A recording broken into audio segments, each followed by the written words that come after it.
تو اللہ نے فرمایا والذین آمنوا اشد حبا للہ، فرمایا اہل ایمان ہیں جو اللہ رب العالمین سے محبت کرتے ہیں۔ اب محبت کیسے ہوگی، کیسے پتہ چلے گا کہ یہ شخص، یہ بندہ اللہ سے محبت کرتا ہے؟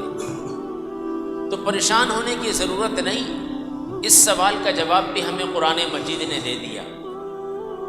اللہ رب العالمین نے ارشاد فرمایا، اے محبوب آپ کہہ دیجئے قل ان کنتم تحبون اللہ، اے محبوب آپ فرما دیجئے ان سے کہ اگر تم اللہ تعالیٰ سے محبت کے دعوے دار ہو، اگر تم اللہ سے محبت کرتے ہو، اس قول میں کتنے سچے ہو تو پتہ کیسے چلے گا؟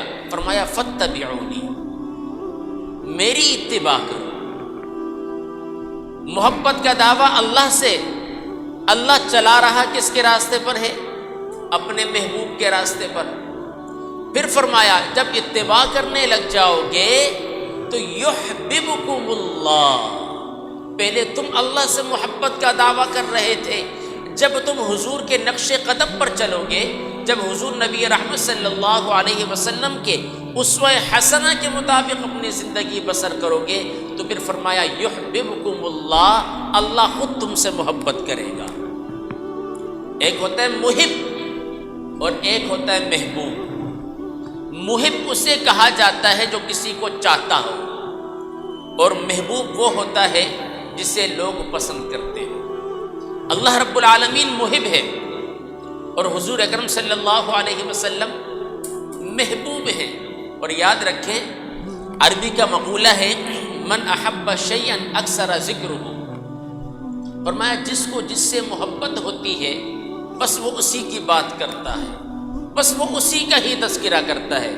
قرآن مجید کی سورہ فاتحہ سے لے کر سورہ ناس تک اٹھا لیجیے، اللہ رب العالمین نے اپنے محبوب کا ہی تذکرہ کیا ہے۔ ہر زاویے سے آپ دیکھیں، جس سمت سے آپ دیکھیں گے آپ کو حضور اکرم صلی اللہ علیہ وسلم کے خصائل، شمائل اور آپ کی تعریفات کا ہمیں بے بہا دریا بہتا نظر آئے گا۔ اب جب دیکھ لیا کہ محبت کے دعوے دار ہم ہو گئے، اب حضور سے اتباع کتنی ہے؟ حضور اکرم صلی اللہ علیہ وسلم کے اسوہ حسنہ کے مطابق میری اور آپ کی کتنی زندگی بسر ہو رہی ہے؟ عزیزان محترم یاد رکھیں، ایک ہوتا ہے امتی، ایک ہوتا ہے غلام، اور ایک ہوتا ہے عاشق۔ ان تینوں کے اندر بڑا فرق ہے، ان تینوں کے اندر بڑا فرق ہے۔ امتی کون؟ میں اور آپ آخری امت ہیں، اور ہمارے پیارے نبی کریم صلی اللہ علیہ وسلم آخری نبی ہیں۔ حضور آخری نبی اور ہم آخری امت۔ اب بحیثیت امتی میں نے اور آپ نے کلمہ پڑھ لیا لا الہ الا اللہ محمد الرسول اللہ صلی اللہ علیہ وسلم، امتی کا ٹائٹل مجھے اور آپ کو مل گیا۔ اب امتی اور غلام میں فرق کیا ہے؟ غلام کسے کہتے ہیں؟ غلام اسے کہتے ہیں جو اپنے من کی چاہت رکھ کر بھی اظہار نہ کرے۔ آپ کسی کے ماتحت ورکر ہیں، کام کر رہے ہیں، 8 گھنٹے آپ کچھ بھی ہے، سر میں درد ہے، بھوک لگی ہے تو آپ کو ٹائم دیا جائے گا، لیکن آپ نے 8 گھنٹے ڈیوٹی دینی ہے۔ کیا ہے؟ آپ نوکر ہو گئے، آپ اب غلام ہو گئے۔ یہی ہوا، غلام کی اپنی چاہتیں باقی نہیں رہتی جب وہ کسی کو اپنا آقا مان لیتا ہے۔ میں نے اور آپ نے حضور اکرم صلی اللہ علیہ وسلم کو اپنا آقا و مولا مانا، تو اب بحیثیت غلام مجھے اور آپ کو دیکھنا چاہیے کہ کیا اب بھی ہماری چاہتیں حضور کے اسوہ حسنہ سے ٹکرا رہی ہیں؟ کیا اب بھی ہماری محبتیں حضور کی محبت کے ساتھ ٹکرا رہی ہے؟ کیا اب بھی ہماری دنیا کی محبتیں حضور کی محبت پر غالب آ رہی ہیں؟ تو پھر ہم نے غلام ہونے کا حق ادا، اونچی بولو، حق ادا نہیں کیا۔ تیسرا کون ہوتا ہے؟ عاشق۔ سبحان اللہ۔ عاشق کون ہوتا ہے؟ عاشق وہ ہوتا ہے جو کسی کے عشق میں مبتلا ہو جائے، گم ہو جائے، محو ہو جائے، حسن کا چرچا دیکھ لے تو بس میرا عاشق ایسا ہے، میرا محبوب ایسا ہے جس سے میں محبت کرتا ہوں، اس کا حسن و جمال ایسا ہے۔ جب انسان عشق کرنے پر آ جاتا ہے تو پھر یاد رکھو عشق اپنے فیصلے کرنے میں خود بڑا دلیر ہوتا ہے، اور جب انسان کو کسی سے عشق ہو جائے تو اس کا قریبی دوست کیوں نہ ہو، وہ اپنے محبوب کے بارے میں برے الفاظ، نازیبا کلمات بھی برداشت نہیں کرتا۔ اور اگر سچا عاشق ہے، اس نے کسی دیوار پر یا کسی اخبار پر اپنے محبوب کا نام بھی دیکھ لیا تو وہ اسے لگا کر چومتا ہے اور آنکھوں پر رکھتا ہے۔ کیوں رکھتا ہے؟ وہ کہتا ہے یہ میرے محبوب کا نام ہے۔ تو یاد رکھیے لوازمات محبت بھی 3 ہوتی ہیں۔ جن لوگوں کے اندر یہ 3 چیزیں پائی جائیں ان سے محبت ہو سکتی ہے۔ پہلا ہے جمال، دوسرا ہے کمال، اور تیسرا ہے نوال۔ جمال کسے کہتے ہیں؟ خوبصورتی کو۔ اگر آپ باغ میں چلے جائیں، رنگ برنگی پھول کھل رہے ہوں تو طبیعت بہل جاتی ہے، اور اگر آپ کے دل میں کسی کی محبت ہے اور وہی حسین چہرہ آپ کے سامنے آ جائے تو پھر آپ کی طبیعت میں ہلچل مچ جاتی ہے، فرحت اور مسرت اور شادمانی سے آپ جھوم اٹھتے ہیں کہ بھائی میرا محبوب آ گیا، آج میں نے اپنے محبوب کا دیدار کر لیا۔ لیکن قربان جائیں، اس محبت کے مفہوم کو اگر سمجھنا ہے تو صحابہ کرام رضوان اللہ علیہم اجمعین کی سیرت کو سامنے رکھیں۔ صحابہ کرام 5 وقتہ نماز میں آپ صلی اللہ علیہ وسلم کے رخ والضحیٰ کو دیکھا کرتے تھے۔ شاعر نے کہا تھا، صحابہ وہ صحابہ جن کی ہر صبح عید ہوتی تھی، صحابہ وہ صحابہ جن کی ہر صبح عید ہوتی تھی، ارے نبی کا قرب حاصل تھا اور نبی کی دید ہوتی تھی۔ حضور نبی رحمت صلی اللہ علیہ وسلم کی محبت تمام محبتوں پر غالب ہونی چاہیے، تبھی آپ کامل مومن بن سکتے ہیں۔ میں اور آپ اپنے آپ کو اپنی ہی ضمیر کی عدالت میں کھڑا کریں اور اپنے ہی ضمیر سے سوال کریں، پوچھیں ریحان المصطفیٰ، تمہیں حضور سے محبت کا جو تمہاری زبان دعویٰ کرتی ہے، کیا تمہارے وجود کے ہر اعضاء سے اس کا اظہار ہو رہا ہے؟ یہ آپ اپنے ضمیر سے خود پوچھیں، اپنے ضمیر کی عدالت پر کھڑے ہو جائیں، تخیلات کی دنیا میں سوال کریں کہ کیا میں اور آپ جس حضور سے محبت کا دعویٰ کرتے ہیں، کیا اس محبت میں میں اور آپ پورے اتر گئے؟ عزیزان محترم، حضور نبی رحمت صلی اللہ علیہ وسلم کے بارے میں قرآن مجید میں آیا النبی اولیٰ بالمؤمنین من انفسہم۔ حضور نبی رحمت صلی اللہ علیہ وسلم مومنوں پر ان کی جانوں سے بھی زیادہ قریب ہیں۔ اب اللہ کہاں ہے؟ ہر جگہ موجود ہے۔ اللہ کہاں ہے؟ ہر جگہ موجود ہے، لیکن قرآن کہتا ہے وَنَحْنُ أَقْرَبُ إِلَيْهِ مِنْ حَبْلِ الْوَرِيدِ۔ اللہ فرماتے ہیں میں تمہاری شہرک سے بھی زیادہ قریب ہوں۔ لیکن یہ مسلمان جب گناہ کرنے پر آتا ہے، 4 دیواری بند کمرے، کہتا ہے کوئی نہیں دیکھ رہا، اس وقت کیوں نہیں کہتا وَنَحْنُ أَقْرَبُ إِلَيْهِ مِنْ حَبْلِ الْوَرِيدِ؟ جب یہ مسلمان پریشانی کے اندر، غم کے اندر مبتلا ہوتا ہے تو پھر دعائیں مانگتا ہے، پھر اللہ جب اس دعا کو قبول نہیں کرتا یا اس دعا کا صلہ اسے بظاہر دنیا میں عطا نہیں کرتا تو کہتا ہے یا اللہ تو میری دعاؤں کو قبول کیوں نہیں کر رہا؟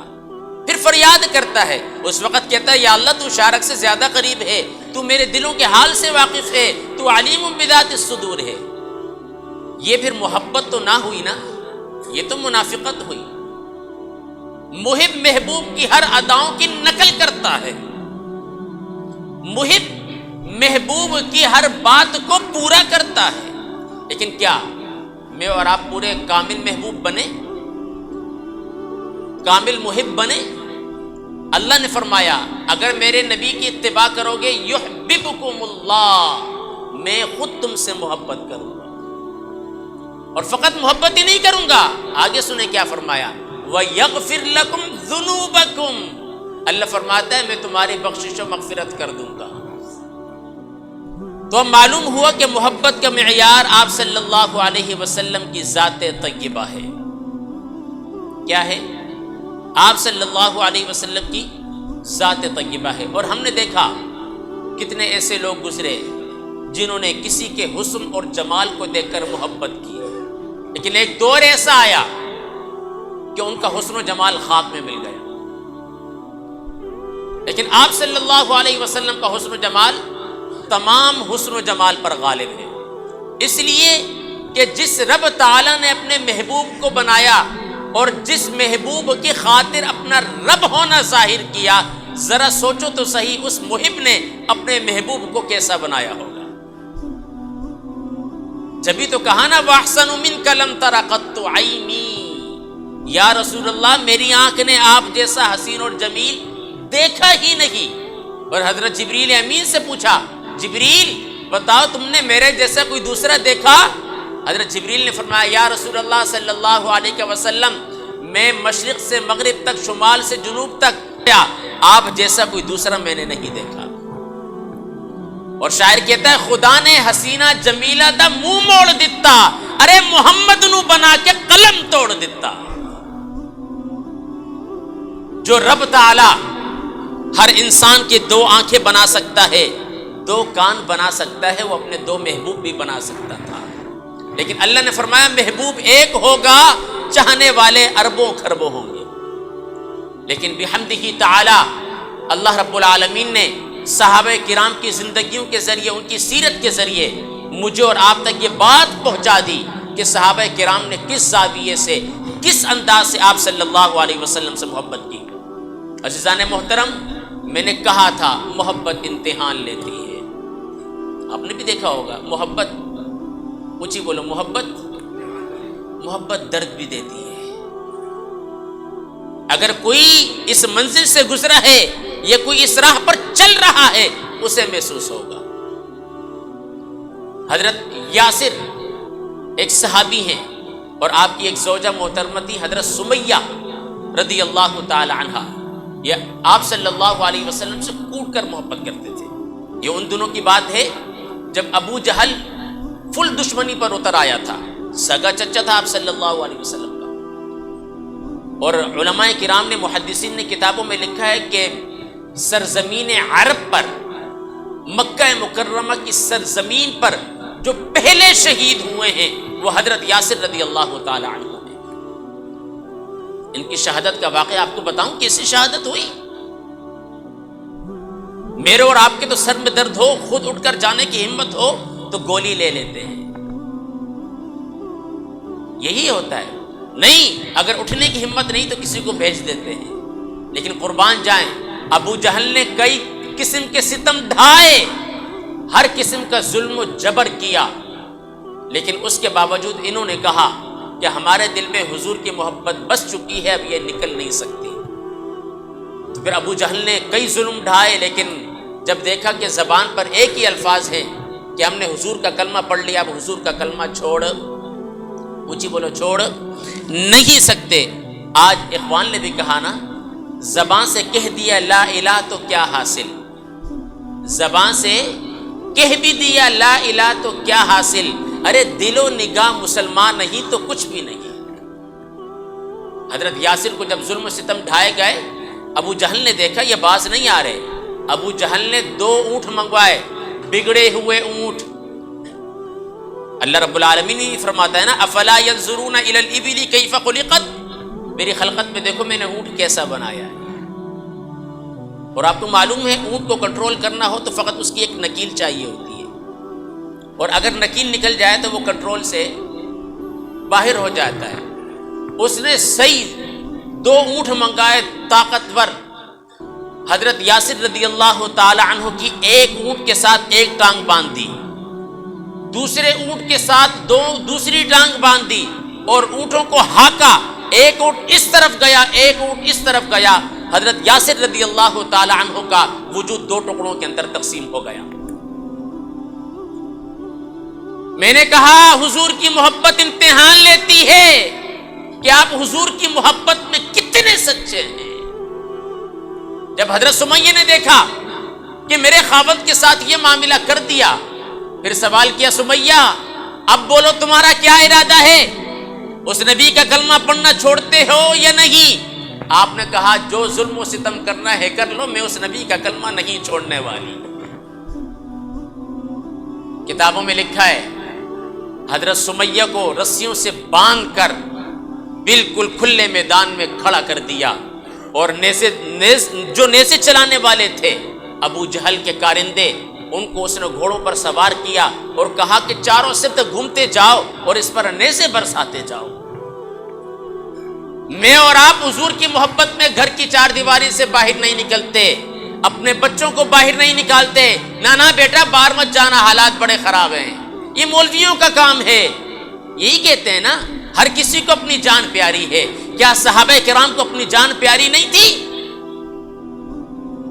عزیزان من، موت تو ویسے بھی آنی ہے، موت یاد رکھو، حضور کی 2 منٹ کی نوکری اگر میں اور آپ کر لیں گے اور اللہ کے حضور وہ قبول ہو گئی تو ہمارے جنازے بڑے ہوں گے،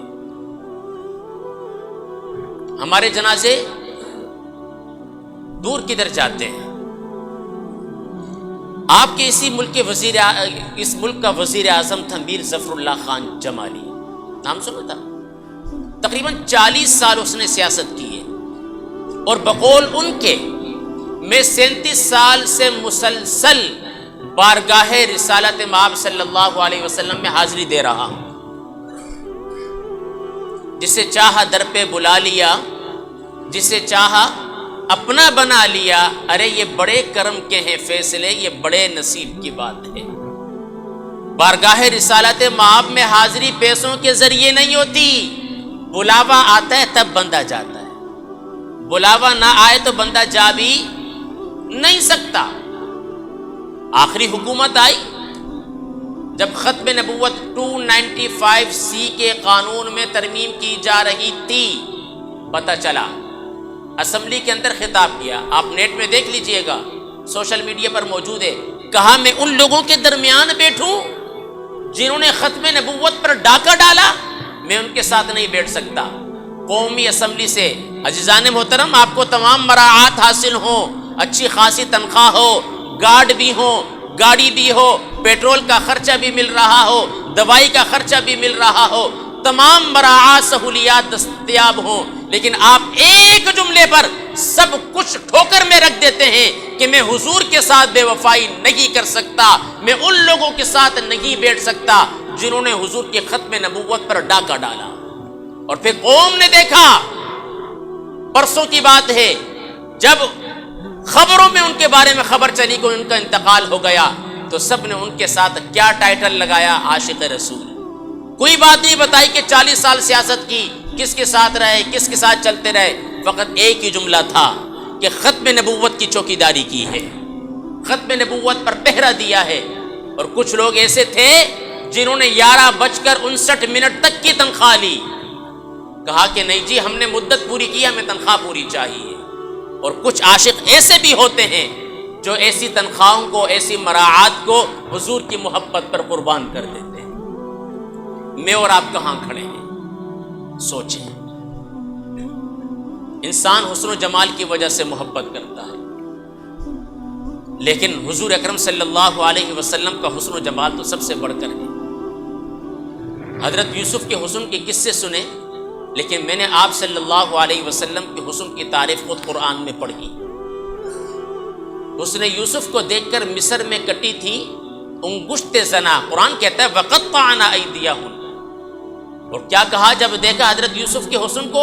کہا وَقُلْنَا حَاشَ لِلَّهِ مَا هَذَا بَشَرًا، فرمایا یہ تو کوئی بشر ہی نہیں ہے۔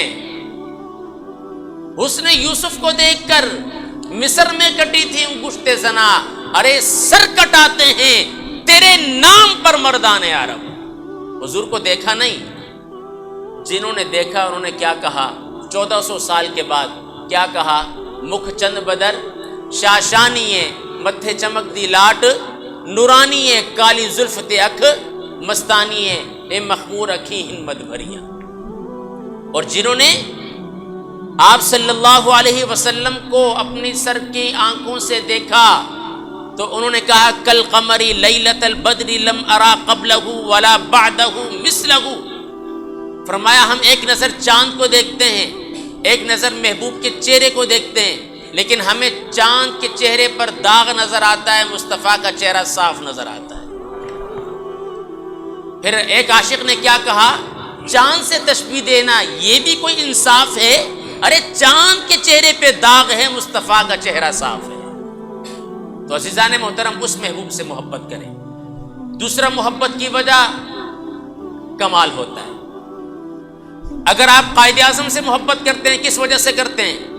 اس کا کمال یہ تھا اس نے ہاتھ میں کبھی تلوار نہیں اٹھائی، اس نے اپنے قلم کو ہی تلوار بنایا اور یہ وطن عزیز ملک کے پاکستان مجھے اور آپ کو آزاد کرا کر دے دیا. اس کے کمال کی وجہ سے محبت کر رہے ہیں. لیکن آپ صلی اللہ علیہ وسلم سے بڑھ کر کسی کے اندر کوئی کمال نہیں. جس کو جو بھی کمال ملا ہے حضور کے کمال کے صدقے میں ملا ہے. اور تیسری بات کیا ہے؟ نوال. نوال کہتے ہیں سخاوت اور فیاضی کو. کس کو کہتے ہیں؟ حاتم طائی کے بارے میں آتا ہے بہت بڑا سخی تھا. اس کا بیٹا ہمیشہ بھرے مجمع کے اندر اپنے والد کی سخاوت کے قصے سنایا کرتا تھا. ایک دفعہ کہنے لگا کہ میرے والد کے دربار کے 10 دروازے ہیں اور اگر ایک فقیر ایک دروازے پر آ جائے پھر دوبارہ وہی دوسرے پر پھر تیسرے پر، فرمایا میرے باپ نے کبھی اس کو خالی ہاتھ نہیں لوٹایا. تو ایک عاشق نے یہاں پر ایک بات کہی، کہا تم اپنے باپ کی سخاوت کے قصے نہ سناؤ، میرے محبوب کی سخاوت کے قصے سنو. کہا میرے محبوب کی سخاوت کا یہ عالم ہے کہ آپ صلی اللہ علیہ وسلم سے ایک مرتبہ حضرت ابو ہریرہ رضی اللہ تعالی عنہ نے عرض کی، یا رسول اللہ صلی اللہ علیہ وسلم. حضرت ابو ہریرہ رضی اللہ تعالی عنہ وہ صحابی ہیں جن سے سب سے زیادہ احادیث مبارکہ مرویات ہیں. صحاح ستہ کی جتنی بھی احادیث میں ان میں سب سے زیادہ جو مرویات ہیں، روایات ہیں، وہ حضرت ابو ہریرہ رضی اللہ تعالی عنہ سے ہیں. آئے سوال کیا، یا رسول اللہ صلی اللہ علیہ وسلم اب آپ جو بھی بات کرتے ہیں میں بھول جاتا ہوں، مجھے یاد نہیں رہتا. سخاوت اور فیاضی دیکھنی ہے تو پھر دیکھیے. حضور اکرم صلی اللہ علیہ وسلم نے یہ نہیں کہا چلیں یہ وظیفہ پڑھ لیں ذہن تیز ہو جائے گا. اور یاد رکھیں حکیم افلاطون نے کہا تھا یا جالینوس نے کہا تھا کن ذہنی کی ایک علامت یہ ہے کہ انسان فحش چیزوں کو اگر زیادہ دیکھے تو ذہن کمزور ہو جاتا ہے. ذہن. اور فرمایا اگر انسان تازہ گلابوں کی خوشبو کو سونگھتا رہے تو اس سے ذہن تیز ہوتا ہے. تو گلاب کی خوشبو، گلاب کے پھول لے لیا کریں، اسے سونگا کریں. اچھا میرے نبی کی سنت بھی ہے. المختصر جب سخاوت اور فیاضی کی بات آئی تو آپ صلی اللہ علیہ وسلم نے کہا ابو ہریرہ چادر بچھا دو. حضرت ابو ہریرہ نے چادر بچھائی. آپ فرماتے ہیں کہ آپ صلی اللہ علیہ وسلم نے ایسا وہ چیز پکڑی یوں کی اور چادر پہ چھوڑ دی. فرمایا 3 مرتبہ آپ نے یہ عمل کیا. پھر فرمایا ابو ہریرہ اسے لپیٹ کر اپنے سینے کے ساتھ لگا دو. اب سوال یہ پیدا ہوتا ہے، حضرت ابو ہریرہ نے سوال کیا تھا ذہن کے بارے میں. کس کے بارے میں؟ ذہن کے بارے میں. آپ صلی اللہ علیہ وسلم وظیفہ دے دیتے کہ بس یہ وظیفہ پڑھو، ٹھیک ہے، علم میں اضافہ ہو جائے گا، اللہم رب زدنی علما، قرآن کی دعائیں. لیکن فرمایا نہیں، چادر لپیٹی، فرمایا سینے سے لگا دو. حضرت ابو ہریرہ رضی اللہ تعالی عنہ راوی ہیں، فرماتے ہیں اللہ کی قسم اللہ نے مجھے اتنا تیز ذہن عطا فرمایا، اس کے بعد پیارے نبی نے جو بات فرمائی میں کبھی بھولا ہی نہیں. سخاوت اور فیاضی تو پھر اسے بھی کہتے ہیں. میں نے اور آپ نے سخاوت اور فیاضی کا مطلب صرف صدقہ و خیرات اور پیسہ دینا رکھ دیا ہے. سخاوت اور فیاضی کئی معاملوں کے اندر ہو سکتی ہے، کئی زاویوں سے ہو سکتی ہے، فقط پیسے کے ذریعے نہیں ہو سکتی. کسی کو اچھا کھانا کھلا دیا یہ بھی سخاوت ہے. اور جب حاتم طائی کے بیٹے سے کہا کہ تم کہتے ہو کہ میرا باپ بہت بڑا سخاوت کرنے والا ہے، سخی ہے، فرمایا تمہارے باپ کے پاس تو اتنی دولت ہی نہیں تھی. فرمایا میرے نبی کی شان تو یہ ہے آپ جس کو ایک بار دے دیں وہ دوبارہ دہلیز پر پلٹ کر نہیں آتا تھا. کون دیتا ہے دینے کو منہ چاہیے، دینے والا ہے سچا، اونچی بولو، دینے والا ہے سچا۔ ہاں فرمایا ہم تو مائل بکرم ہے، کوئی سائل ہی نہیں، راہ دکھلائیں کسے، کوئی راہ روے منزل ہی نہیں۔ آؤ اس منزل کی طرف، اپنا مرکز گنبد خضرا کو بناؤ، اپنے دل کے اندر اس گنبد خضرا کی، صاحب گنبد خضرا کی محبت کو بساؤ، پھر دیکھو تمہیں اتنا کچھ ملے گا، اتنا کچھ ملے گا کہ تم دوسروں کو بانٹتے چلے جاؤ گے، تمہارے پاس ختم۔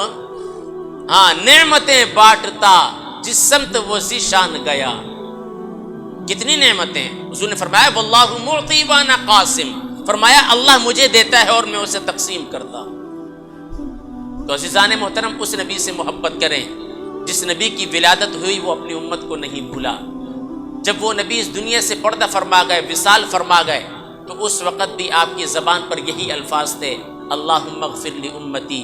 میں آپ سے سوال کرتا ہوں جب حضور کل قیامت کے دن امتی امتی کی صدائیں لگا رہے ہوں گے تو عزیزان محترم مجھے اور آپ کو اپنی زندگی میں یا نبی کی صدائیں، اونچی بولیں، صدائیں لگانی چاہیے۔ اگر اقبال کا ایک شعر ہی لے لیں جو بارگاہ رسالت مآب صلی اللہ علیہ وسلم میں اتنا مقبول ہوا کہ بچے بچے کی زبان پر ہے، کہ محمد سے وفا تو نے تو ہم تیرے ہیں، یہ جہاں چیز ہے کیا لوح و قلم تیرے ہیں۔ اور ایک شاعر تو یہ کہتا ہے، ہو اگر گر ہو جنت میں جانے کا ارادہ تمامی کا، گر ہو جنت میں جانے کا ارادہ تمامی کا، تو ڈال لو گلے میں پٹا محمد کی غلامی کا۔ بس دنیا کی تمام محبتوں سے آزاد ہو کر فقط ایک حضور سے محبت کرو۔ جب حضور سے محبت ہوگی تو خود بخود اللہ رب العالمین سے محبت ہوگی۔ اطیعوا اللہ و اطیعوا الرسول، جس نے رسول اللہ کی اطاعت کی اس نے اللہ کی اطاعت کی، جس نے اللہ کی اطاعت کی گویا کہ اس نے پیارے نبی کی اطاعت کی۔ دعا گو ہوں کہ اللہ تبارک و تعالی مجھے اور آپ کو صحیح معنی میں حضور اکرم صلی اللہ علیہ وسلم کی سچی محبت نصیب فرمائے، آپ کی محبت میں جینا اور مرنا نصیب فرمائے۔